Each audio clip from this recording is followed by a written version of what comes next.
এই সংগঠনের লোকেরা বলতে পারে না যে আল্লাহ রসুল সাল্লাহ সাল্লামের বাবা মা জান্নাতি না জাহান্নামি। হ্যাঁ, সবসময় তাদের মতামতটা থাকি বাবা রাসুল সাল্লাহ সাল্লামের বাবা মা জাহান্নামি।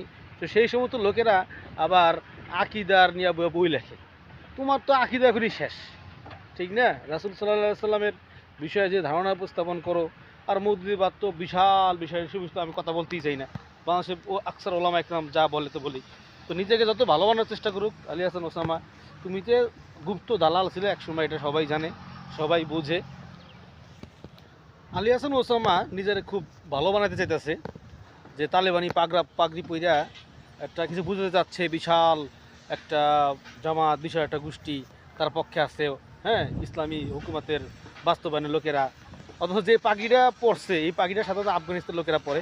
ওই আফগানিস্তানেই মৌদুদির বই নিষিদ্ধ, আফগানিস্তানেই মৌদুদির বই নিষিদ্ধ। তো আপনি কি বুঝতে চাচ্ছেন, কেমনে বুঝতে চাইবেন? এই দেশের জনগণ বোঝে মৌদুদিবাদ একটা বিষ ফোড়া, বিষ ছাড়া আর কিছুই না। আপনি যতই হুজুর হুজুর সাথে চান, মাত্র বছরখানিক ঘর নেই যে আমাদের ঢুকছেন, এর মধ্যে বই লেখা ফেলাইছেন, মানুষ সব বোঝে, পাবলিক সব বোঝে।